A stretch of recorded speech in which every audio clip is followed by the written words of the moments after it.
Ladies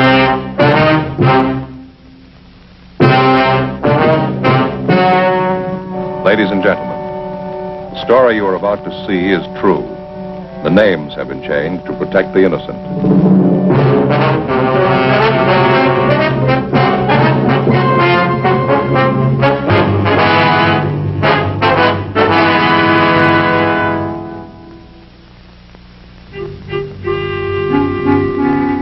This is the city.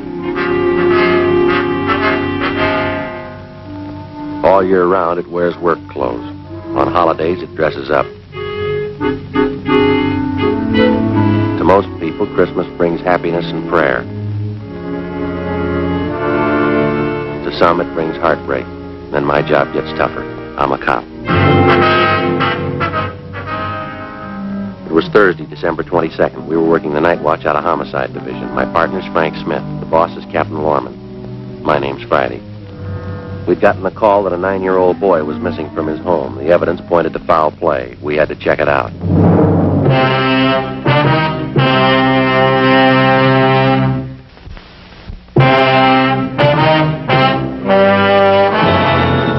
Okay.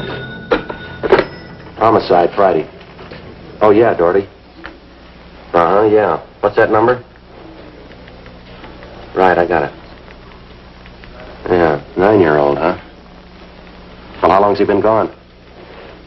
Right. Well, how do you figure homicide? Uh-huh. Oh, yeah. Yeah, right. Okay, sure, we'll get right on it. Right. Anything? Doherty, Unit 113J. He and Levinson are out on Hollis Avenue trying to track down a 9-year-old boy. What's the story? Well, the kid's missing. Suspicion of foul play. How long's he been gone? About 2 hours. Kid was last seen playing in the backyard of his home. Yeah? Doherty says they checked over the yard. Find anything? Blood stains, lots of them. They look new. Tom Doherty from Highland Park Juvenile was waiting for us in front of the house. We went down the driveway and into the backyard. Doherty told us that the boy's mother told him that she'd gone out to do some Christmas shopping at 11 o'clock that morning. And when she returned home at 2 p.m., the boy was gone. His name was Stanley Johnstone, age 9 years. Ray Pinker started his preliminary investigation of the stains found on the patio.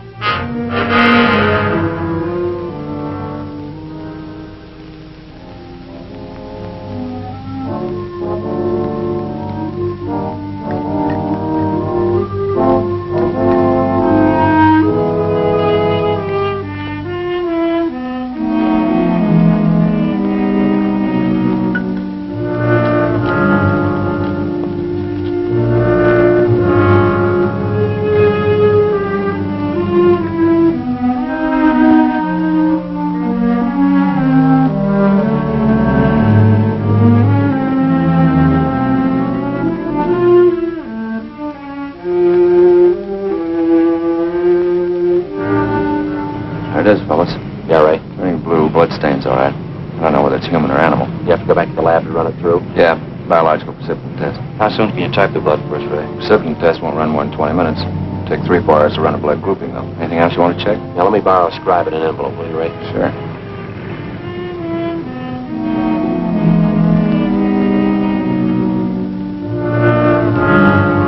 .22 caliber empty cartridge casing. I marked it for evidence. Doherty went on to tell us that he and his partner Levinson had talked with the neighbors. They could tell them nothing. He said they put out a missing broadcast on the boy and that the mother was at a loss to explain the boy's whereabouts. Blood stains, empty cartridge. Could mean 100 things. Any ideas, Friday? Yeah, just one, and I don't like it. 4:30 p.m., Thursday, December 22nd. The neighborhood search for 9-year-old Stanley Johnstone continued. Ray Pinker went back to the crime lab to start the precipitin test and the blood grouping. Levinson and his partner Doherty from Highland Juvenile stood by. We called Captain Lorman, and he arranged for a special detail to aid in the search for the missing boy. Frank and I questioned the boy's mother, a Mrs. Ruth Johnstone, a woman in her early 40s. She seemed fairly calm under the circumstances. Mrs. Johnstone, is your boy Stanley in the habit of wandering off without telling you where he's going? No, he's not in the habit of wandering off, but he has done it before. When was the last time, Miss Johnstone? You don't have any children, do you, Sergeant Friday? No, ma'am, I'm not married. Well, there comes that time in every young boy's life when he feels that it's time to leave home, go out on his own. Usually happens somewhere around 8 to 10. Yes, I think I know what you mean. I have a boy of my own. You know how it is. My husband and I scolded Stanley one afternoon after school, and he was quite put out about it. Thought George and I were unfair. Packed a few of his things and left. How long was he gone? Oh, no time at all, about 2 hours. I was worried about him, but my husband said to leave him alone, said every boy had to go through that stage. Well, and you think he's run away from home again this time, do you? Yes, I think so. He's been gone about 4 hours now. I have a funny feeling about it. Well, did you and his father have some misunderstanding with the boy recently? That's just it. We haven't. I don't mind telling you, now that we're talking about it. I'm getting worried. Any place around that he might like to visit, a hobby shop or a playground where he might be? Well, yes, there's Jensen's model shop, little Heidi Robinson, but I've already called all his friends, and they have no idea where he is either. I see. We'd like a list of all of his friends and the places that he was known to frequent. Yes, all right, I'll give them to you. Where do you suppose he is? Where's your husband now, Mrs. Johnstone? At work. George works for the city. He's a fireman. Where's he stationed? Engine Company 12. He's working the A platoon. He'll be home tomorrow morning. I haven't told him Stanley's gone. Was there any chance that the boy might be down at the firehouse with his father? No, he seldom goes down there anymore. No, I don't think he's there. I'm awfully worried. May I call my husband? Oh, sure. Go right ahead. Excuse me. I know George will be worried.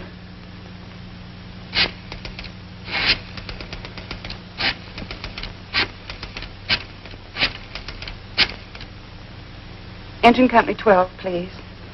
Stanley's been gone too long. Hello? May I please speak with George Johnstone? This is Mrs. Johnstone. Thank you. I hate to call George at his work. Yes, ma'am. Does your husband own a gun? Yes, he does. What caliber, would you know? Well, it's a .45 automatic. He got it in the Army. George? This is Ruth, George. Is Stanley down there with you by any chance? Oh. No, I can't find him anywhere. He wasn't here when I came home from doing my shopping. Well, there are 2 policemen here. No, dear, I'll call you if we don't find him soon. All right, dear, yes, you too. Bye. I didn't think he'd be with George. That .45, is that the only gun in the house? Yes. Why are you asking about guns? Has anything happened you're not telling me about? No, ma'am, just routine checking. We'll have to take a look at that .45 if you don't mind. Well, maybe I should tell you, we do have another gun in the house, but it's all wrapped up. George bought it for Stanley's Christmas present. Wonder if we could see that, please. Well, yes. Do you have to unwrap it? I'm afraid so. Well, it's this way. It's in this closet. Think I can reach it? I had to hide it. Oh. Stanley must have found it. It's gone. Here's the gift card and the box the gun came in. It was a rifle. Wonder if I could see that box. Oh, of course. Thanks.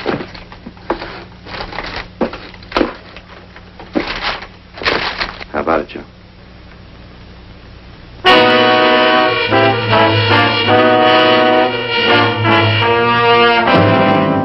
Thursday, December 22nd, 5:15 p.m. The search for the missing boy continued. We checked the list of Stanley Johnstone's friends. None of them or their parents had any idea of his whereabouts. We talked with Doherty again. He'd been in touch with the detail combing the neighborhood. They found nothing. We went down to Hollis Avenue and 10th Street, the service station on the corner. Want a dime, Joe? No, I got one.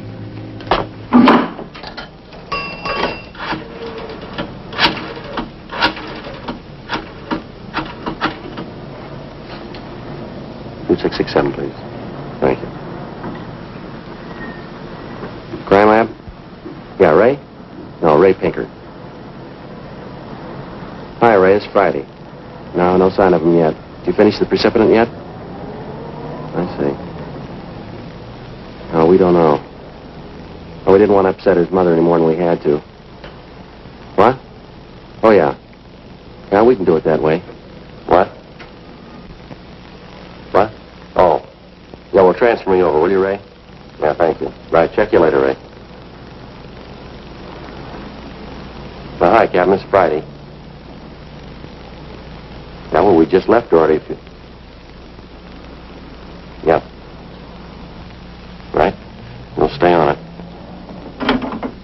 What'd Pinker have? It's human blood. He's working on the grouping now. He wanted to know the Johnstone boy's blood type. Something else. Yeah? There's another one missing. An 8-year-old boy.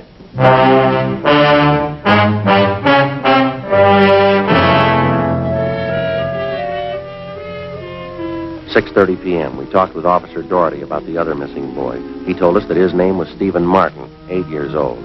His family had just moved into the neighborhood. It seemed that no one besides the Martin family knew that the boys played together. We got a description of the Martin boy and put out a missing broadcast. We called the Johnstone's family doctor. He told us that Stanley's blood type was type O. At 7 p.m., we talked with Mrs. John Martin. Stevie told me he was just going out to play. He said he'd be home by 6 for dinner. Yes, ma'am. He's always prompt, never overstays his playtime. It's after 7, isn't it? Yes, ma'am, 5 after. You sure Mrs. Johnston doesn't know where the boys are? She has no idea, Mrs. Martin. It's terrible, just awful. I feel there's more to this thing, something you're not telling me. Well, there's no use to upset you until we know a few things for sure. Then you are holding back something. Please try not to worry, Miss Martin. There are certain questions we have to ask, routine questions in any kind of investigation. Is there anything else you want to know? Yes, what's your boy's blood type? Funny question. Do you think anything's happened to him? Have you found him and you're not telling me? No, ma'am, we haven't found him. We don't think anything's happened to him. Blood type. Yes, ma'am. I think I have it written down in Stevie's baby book.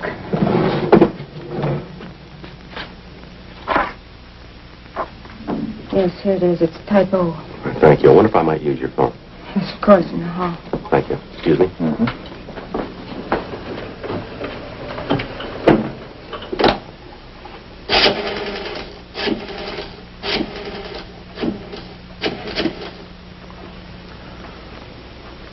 2667, please. Right. Hello, Ray. This is Friday. Just checking back. I got the blood type of the 2 missing boys for you. Yeah, type O. No, both boys, type O. What? Right. Frank, see you a minute. Right, Joe. Excuse me, Miss Martin. Tinker just finished the blood grouping. Bad? The stains, both type O.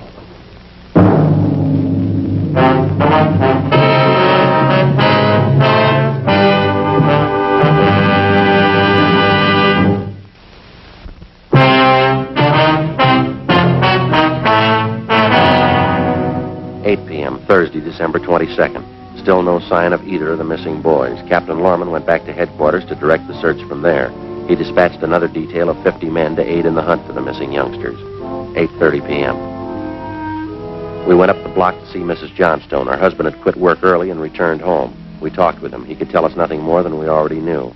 We still had not informed either of the families about the blood stains and the empty cartridge casing which had been discovered in the backyard of the Johnstone home. It was more than possible that they had a right to know about our findings, but Frank and I felt there was no cause to add to the distress of the 2 families at this time. If the 2 missing boys were found alive and well, then the blood stains in the cartridge would be of no concern to the relieved parents. At 8:40 p.m., Frank and I left the Johnstone house and went to the home of Mr. and Mrs. John Martin. Miss Martin, you say your husband works in the market. Yes, he telephoned about 15 minutes ago and said he was closing up right away. He'll be here any minute. Do wish Stevie would call or come home. It's so cold out tonight. All he had on was a thin cotton shirt. We try not to worry. We're doing everything we can. He'll be all right. Stevie's father's such a sensitive man. He and the boy are so close. I know he's terribly upset. Now, you say you looked every place. There's no place else the boy might be. Oh, no place, no. If anything's happened to the boy, it'll just kill John. You just take it easy, Mrs. Martin. Sit still. I'll get it. Thank you. Joe. Yeah. The Johnstone kid, he's been found.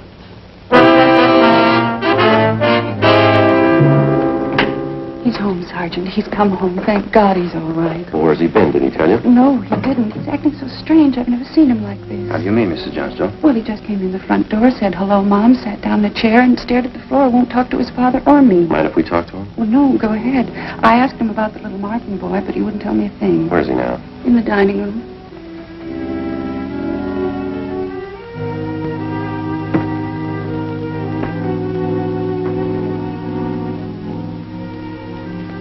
Looks all right, Joe. Yeah. Son, this is a police officer. He wants to talk to you. Oh, don't be afraid, dear. He only wants to ask you some questions. Son. You see, Sergeant? Stanley. Look at me, son. Come on, youngster. Get your head up. Come on now. That's better. Had your mother pretty worried, you know that? Want to tell us where you've been? You should try try and get him to eat a little something. You hear that, son? You want something to eat? Stanley, there's another little boy up the street who hasn't come home. You know where he is? His father and mother are worried about him, too, just like your folks were. You've got to help us find him, son. I killed him. I killed Steve. With the 22. We were only playing, but I killed him. How do you know you killed him? Maybe he's only hurt. Now, isn't that it? No, he's dead. I know he's dead. The gun went off. We forgot we put bullets in there. Where is he, Stanley? I hit him. I was scared. I didn't want anybody to find him. I don't want to go to jail. Where'd you hide him, son? Out in back under some leaves. I didn't mean it. He was my pal. You want to show us where, Stanley? Yes, I'll show you. Please don't send me to jail.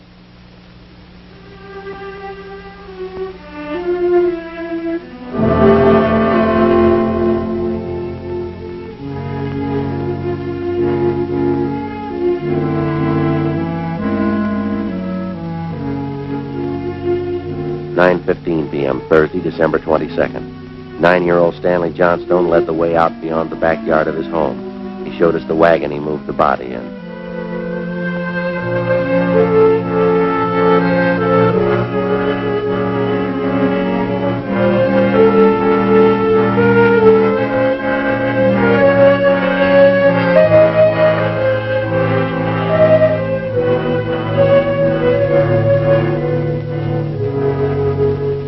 Stanley led us to a small clump of trees in back of the house. There we found the body of Stephen Martin. There was a single bullet wound in his chest just below his heart. He was dead.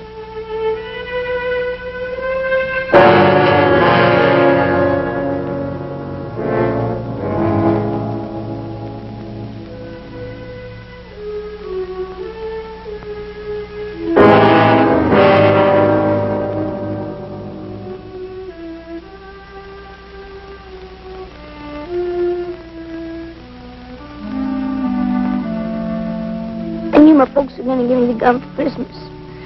I knew where it was, and I got it. There was a box of bullets with it. Were you pointing the gun at Stephen? No, sir. No, sir, I wasn't. It was Steve's turn to play with it. I was chasing him, and he tripped over that stump there, and the gun hit him in the stomach and went off. Why do you think you killed him if you're telling us the truth? I'm telling the truth. Honest, that's the truth. All right, I believe you, son, but why do you think you killed him? It was my gun. Steve'd still be alive if I didn't go get it. Should have waited till Christmas. It's all my fault. Where have you been all this time? Right here. With Steve. What were you doing, son? I was praying. I was praying for God to make you alive again.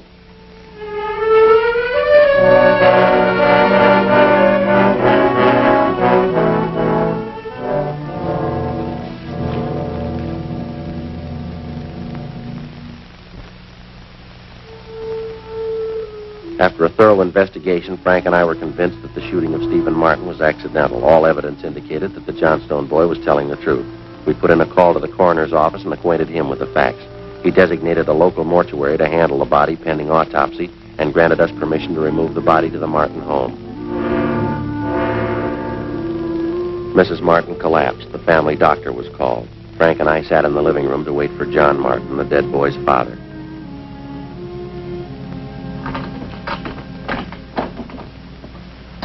Edith? Edith? Mr. Martin? Yes. You the police? Yes, sir. Where's Edith? Where's my wife? Well, has my boy come home yet? Well, have you found him? Yes, sir. Well, where is he? Stevie? Stevie? Where's Steve? He's hurt, isn't he? Yes, sir. Well, where is he? I want to see him. He's hurt pretty bad, Mr. Martin. Well, where is he? I want to see him.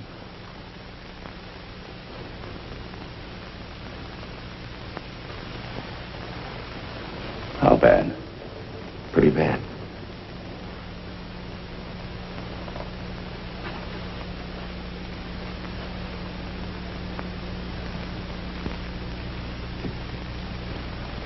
He's dead.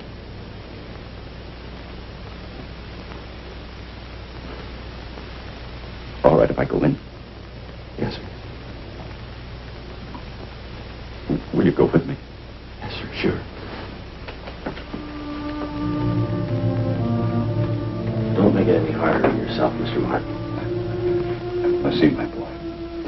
Stevie.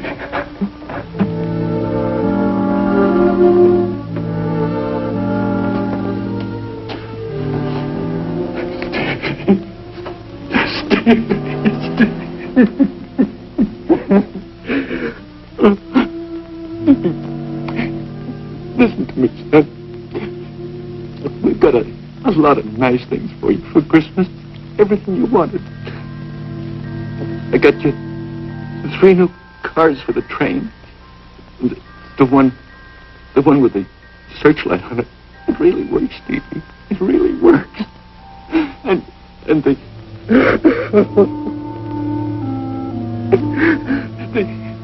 the new switch you wanted, and a lot more track.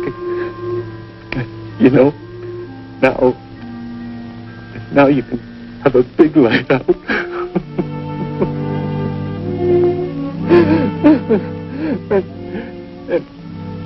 and you know that catches mitt you wanted?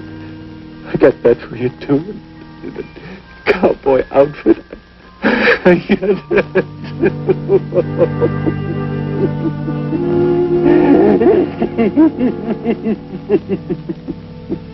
Mr. Martin.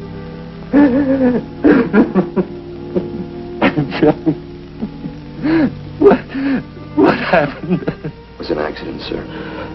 He was playing with the Johnstone boy up the street. Playing with a gun. Went off. What was the name of that other boy? Stanley Johnstone. It was an accident, sir. Mr. Martin. I want to see that boy.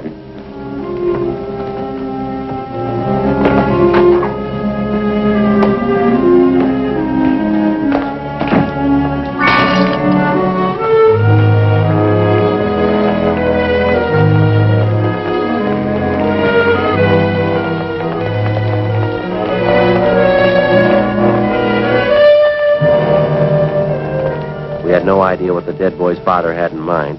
We didn't feel that we should try to restrain him. We went along with him up the street to the Johnstone home. I'm Stevie's father. Where's your boy? Oh, I'm sorry. We bought the gun and we were going to tell him not to use it unless his father was with him until he learned how to treat firearms. Where's your boy? He's right here.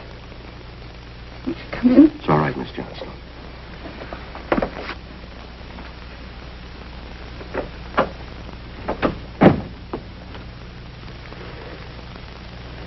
Are you the boy that was with Stevie?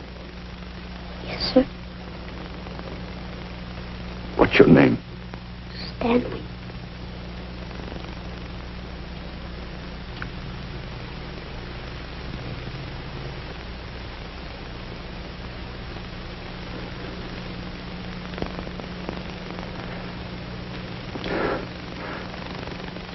I know it wasn't your fault, Stanley. I wonder if you'd do something for me. Yes. I've got a lot of nice presents for Stevie. I know he'd like you to have them. I want to give them to you. Christmas Eve. Mom, I think that'd be a fine idea, son.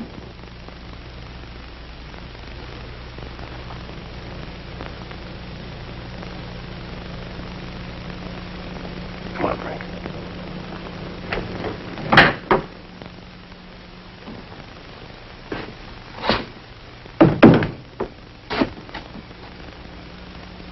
Well, what's it all prove, Joe? You don't give a kid a gun for Christmas.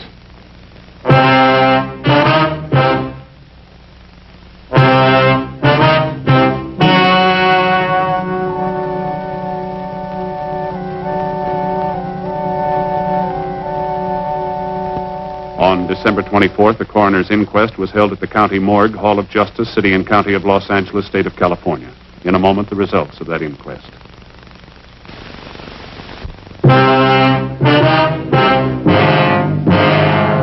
The coroner's jury ruled that the death of Stephen Martin was the result of an accident.